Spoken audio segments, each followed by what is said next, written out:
Assalamu alaikum. Hello, dear students.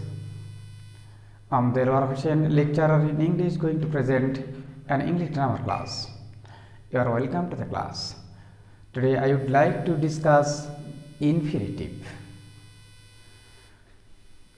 প্রিয় শিক্ষার্থীরা, look at the whiteboard. Infinitive আজকে আমাদের আলোচ্য সূচি। তোমরা জানো ভার্ব অর্থাৎ ক্রিয়াপদ ইংলিশ গ্রামারে দুটি ভাগে বিভক্ত, ফাইনাইট, নন ফাইনাইট ভার্ব। এই নন ফাইনাইট ভার্ব আবার তিনটি ভাগে বিভক্ত, একটি infinitive, 2 number participle, 3 number gerund.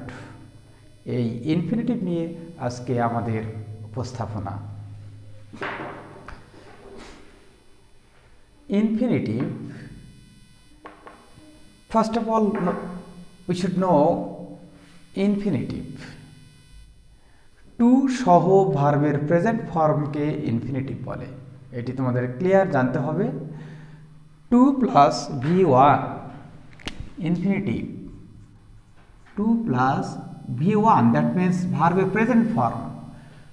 Two সহ ভার্বের প্রেজেন্ট ফর্মকে ইনফিনিটিভ বলে। এই ইনফিনিটিভ যদি অনলি টু সহ ভার্বের প্রেজেন্ট ফর্ম থাকে তখন সেটিকে আমরা ইনফিনিটিভ বলবো, কিন্তু যদি এর সাথে কোনো এক্সটেনশন থাকে, যেমন টু গো, এটি হলো ইনফিনিটিভ। কিন্তু যদি বলি টু টেক টি, এর সাথে নতুন কোনো শব্দ যুক্ত হয়, এটি হলো ইনফিনিটিভ ফ্রেজ। আর টু গো, এটি হলো ইনফিনিটিভ। অর্থাৎ টু সহ ভার্বের প্রেজেন্ট ফর্মকে বলা হয় ইনফিনিটিভ, কিন্তু টু সহ ভার্বের প্রেজেন্ট ফর্মের সাথে আর যদি অতিরিক্ত কিছু অংশ যুক্ত হয় তখন সেটিকে বলা হয় ইনফিনিটিভ ফ্রেজ। এখন আসা যাক ইনফিনিটিভটি কয় ভাগে বিভক্ত। ইংলিশ গ্রামারে ইনফিনিটিভ দুইটি অংশে বিভক্ত, simple or noun infinitive, number 2 gerundial or qualifying infinitive. তাহলে আমাদের জানতে হবে সিম্পল ইনফিনিটিভ কাকে বলে। যে ইনফিনিটিভ বাক্যে নাউন হিসাবে ব্যবহৃত হয় তাকে সিম্পল অথবা নাউন ইনফিনিটিভ বলা হয়। তাহলে এখন আমাদেরকে জানতে হবে যে বাক্যে ইনফিনিটিভটি কখন নাউন হিসাবে ব্যবহৃত হয়। খুব সহজ, বাক্যের সাবজেক্ট হয়ে যদি ইনফিনিটিভ বসে, অর্থাৎ টু সহ ভার্বের প্রেজেন্ট ফর্ম বাক্যের সাবজেক্ট হয়ে যদি বসে, অথবা কোনো ভার্বের অবজেক্ট হয়ে বসে, কোনো ভার্বের সাবজেক্ট অথবা কোনো ভার্বের অবজেক্ট হয়ে যখন টু সহ ভার্বের প্রেজেন্ট ফর্ম বসে তখন সে ইনফিনিটিভ নাউন হিসাবে ব্যবহৃত হয়। আর এই নাউন হিসেবে ব্যবহৃত ইনফিনিটিভকে বলা হয় simple or noun infinitive. As for example, look at the whiteboard left hand side. Simple or noun infinitive, to tell a lie is a sin. মিথ্যা বলা একটি পাপ। ইজ ভার্ব, এই ভার্বের আগে টু টেল সাবজেক্ট হয়ে বসেছে, তাহলে এই ভার্বটা সাবজেক্ট, এই সাবজেক্ট হয়ে টু টেল বসেছে, সুতরাং এইটি হলো একটি সিম্পল ইনফিনিটিভ, কারণ এইটি নাউন হিসেবে বসেছে। এছাড়াও আমরা এভাবেও দেখতে পারি, to swim is a good exercise.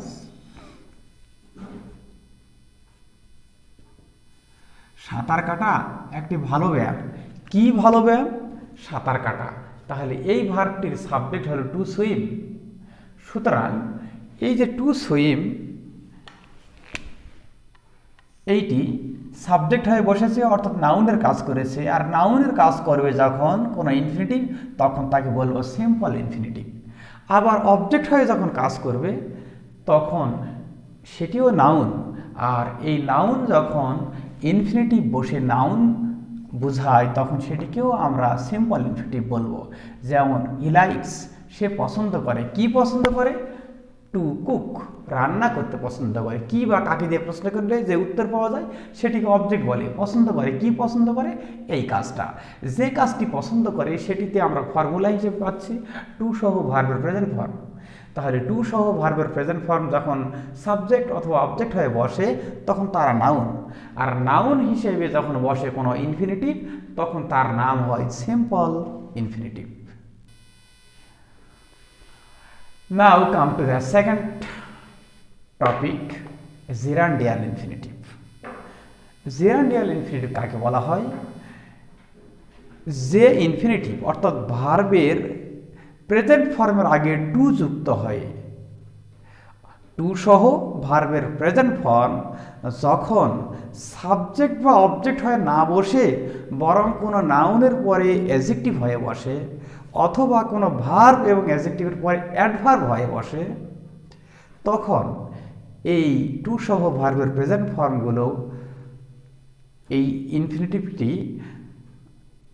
আমরা জিরান্ডিয়াল ইনফিনিটিভ বা কোয়ালিফাইং ইনফিনিটিভ বলে অভিহিত করি।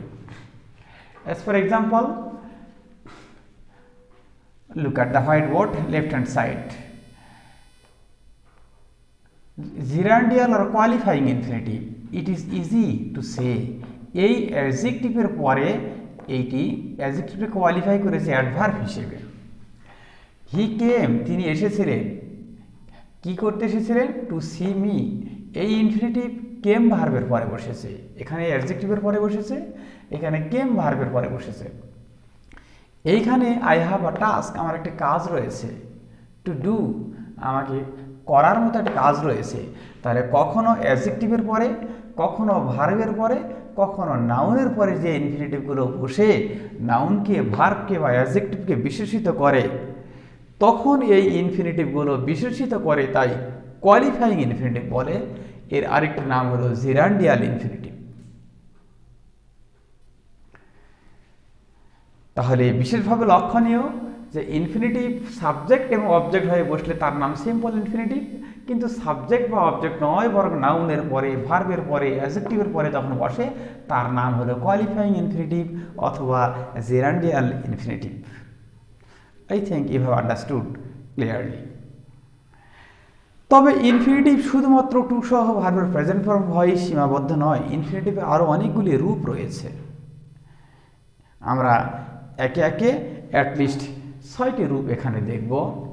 এখানে লক্ষ্য করো, he wants to learn English, he is suppose to be reading news paper, he is thought to have done the work, I found him to have been reading for long, the letter is to be posted, he seems to have been insulted. অর্থাৎ ইনফিনিটিভের রূপ রয়েছে 6 ধরনের। আমরা কিন্তু প্রাথমিকভাবে শুধু বলি টু সহ ভার্বের প্রেজেন্ট ফর্মটি ইনফিনিটিভ। হ্যাঁ, এটি বেসিক কথা, কিন্তু এই ইনফিনিটিভের 6টি রূপ রয়েছে। নাম্বার 1, এখানে দেখো, he wants to learn, to সহ ভার্বের প্রেজেন্ট ফর্ম, এটার নাম হলো এইটা প্রেজেন্ট ইনফিনিটিভ।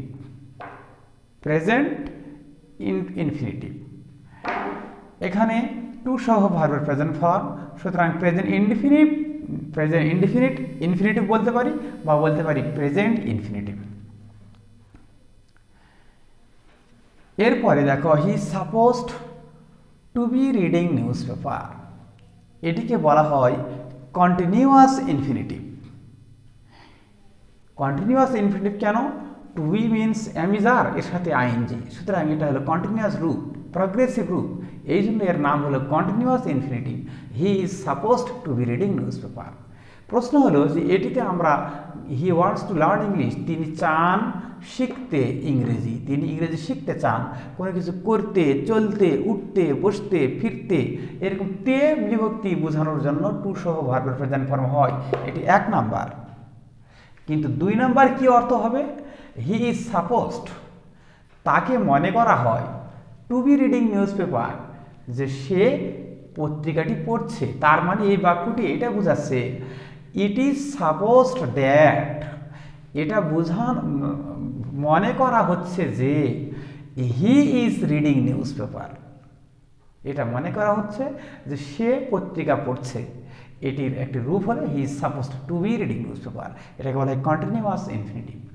এরপরে এখানে দেখো 3 নাম্বারটা হলো পারফেক্ট ইনফিনিটিভ। পারফেক্ট ইনফিনিটিভ কেমন? হি is thought to have done the work. He is thought, তাকে ভাবা হয়েছে। কি ভাবা হয়েছে? Two have done the work, যে কাজটি সে করেছে। এই বাক্যটির সহজ অনুবাদ হলো ইট ইজ থট দ্যাট, এটা ভাবা হয় যে she has done the work. যদি এটা আই থাকতো, সরি দে থাকতো, তাহলে it is thought that they have done the work. She আছে তাই বলছি, it is thought that she has done the work, এটা ভাবা হয় যে সে কাজটি করেছে। তারই একটি ইনফিনিটিভ রূপ হলো she is thought to have done the work. অর্থাৎ কমপ্লেক্স সেন্টেন্সকে যখন সিম্পলে পরিণত করা হয় তখন ইনফিনিটিভের আশ্রয় নিয়ে present infinitive, continuous infinitive, perfect infinitive, তারপরে পারফেক্ট কন্টিনিউয়াস ইনফিনিটিভ, তারপরে এখানে present infinitive passive, perfect infinitive passive, এইসব ব্যবহার করে কমপ্লেক্স সেন্টেন্সকে সিম্পলে পরিণত করা হয়। যেমন এখানে I found him to have been reading for long. অর্থাৎ এখানে বোঝানো হচ্ছে আই ফাউন্ড দ্যাট, আমি পেলাম যে, কি পেলাম? He had been reading for long, আমি দেখতে পেলাম যে সে দীর্ঘ সময় ধরে পড়ছিল। প্রশ্ন হতে পারে যে হ্যাড বিন বলছি, এখানে হ্যাভ তো দেওয়া আছে। আমরা প্রথমে বলে নিয়েছি টু সহ ভার্বের প্রেজেন্ট ফর্ম হবে ইনফিনিটিভ, প্রত্যেকটিতে পরে যাই হোক টু সহ দেখো present form, to be, to have present form. কিন্তু অতীত কখন হবে? যখন আমরা বামে অতীত পাবো তখন এটা অতীত করব। এখানে থার্ড পারসন সিঙ্গুলার পাবো তখন হ্যাভকে হ্যাজ করব, এভাবে। তাহলে আই ফাউন্ড হিম, তার মানে আই ফাউন্ড দ্যাট, আমি পেলাম যে, কি পেলাম? He had been reading for long, আমি দেখতে পেলাম সে দীর্ঘ সময় ধরে পড়ছিল। এটাকে আমরা যখন সিম্পল করব তখন দ্যাট উঠিয়ে দিয়ে কি করব? আই ফাউন্ড হিম, ওই যে হি আছে হিম করব, তারপর টু, এরপরে perfect continuous form have been reading for long. Number 5, the letter is to be posted. The letter is to be posted, এটা প্রেজেন্ট ইনডিফিনিটের passive form. He is to post the letter, he is to post the letter, তাকে চিঠিটি post করতে হয়। He is to post the letter, সেটাকে যদি আমরা passive করি লেটারটি আগে আসবে, ইজ টু থাকলে ইজ টু বি হয় প্যাসিভ করার সময়, মূল ভার্বের পাস্ট পার্টিসিপল। অর্থাৎ যেটা প্রেজেন্ট ইনফিনিটিভ, প্রেজেন্ট ইনডিফিনিট কিন্তু না, ইনডিফিনিট বলতে পারি, তবে ইনফিনিটিভ, প্রেজেন্ট ইনডিফিনিট ইনফিনিটিভ, বা বলতে পারি প্রেজেন্ট ইনফিনিটিভ। এই প্রেজেন্ট ইনফিনিটিভটাকে যখন প্যাসিভ করা হয়, এটার নাম হলো প্রেজেন্ট ইনফিনিটিভ প্যাসিভ ফর্ম। সেটিতে কি বলা হচ্ছে? The letter is to be posted, চিঠিটি পোস্ট করতে হয়। এটাকে যদি অ্যাক্টিভ থাকতো কি হতো? অ্যাক্টিভ হতো he is to post the letter, বা I am to post the letter. Similarly, this is also a passive form. He seems to have been insulted. তাকে দেখে মনে হচ্ছে সে অপমানিত হয়েছে। তার মানে it seems that, এটা মনে হয় যে, কি মনে হয়? হি, এর সাথে হ্যাভ হবে না, হ্যাজ হবে। হি হ্যাজ বিন ইনসাল্টেড, সে অপমানিত হয়েছে, মানে কেউ তাকে অপমানিত করেছে। তা এখানে হ্যাভ বসালাম যে টু এর পরে বেস ফর্ম দিতে হয়, কিন্তু যখন আমি এর সাথে আলাদা বসাবো তখন কি হবে?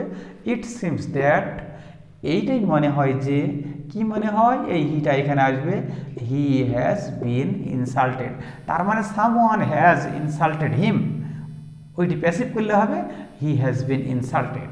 তাহলে এটিকে যদি কমপ্লেক্স করি কি হবে? কমপ্লেক্স করলে হবে ইট সিমস দ্যাট, এটা মনে হয় যে হি হ্যাজ বিন ইনসাল্টেড। এই দ্যাট যখন তুলে দেব তখন ইট উঠে যাবে, তখন এই হিটা এখানে আসবে, হি সিমস, তাকে মনে হয়। এখন প্রেজেন্ট পারফেক্টের প্যাসিভ রূপ, have been insulted, two have been insulted. তাহলে আমরা এখানে ইনফিনিটিভ প্রাথমিক যে কথাটি জানলাম, টু সহ ভার্ব প্রেজেন্ট ফর্মকে ইনফিনিটিভ বলে। এটা দুই ভাগে বিভক্ত, সিম্পল আর জিরান্ডিয়াল ইনফিনিটিভ। যখন সাবজেক্ট বা অবজেক্ট হয়ে বসে তখন নাউন, অর্থাৎ তাকে সিম্পল বা নাউন ইনফিনিটিভ বলবো। আর যখন দেখব নাউনের পরে, অ্যাডজেক্টিভের পরে, ভার্বের পরে বসে তাদেরকে কোয়ালিফাই করে, তখন তাদের নাম জিরান্ডিয়াল অথবা কোয়ালিফাইং ইনফিনিটিভ। কিন্তু ইনফিনিটিভের আমরা অ্যাটলিস্ট 6টি ফর্ম পেয়েছি। একটি নাম হলো প্রেজেন্ট ইনফিনিটিভ, একটি হলো কন্টিনিউয়াস ইনফিনিটিভ, একটি হলো পারফেক্ট ইনফিনিটিভ, আরেকটি হলো পারফেক্ট কন্টিনিউয়াস ইনফিনিটিভ, আরেকটি হলো present infinitive in passive form, perfect infinitive in passive form. I think you have understood the detailed description of infinitive. This will be very helpful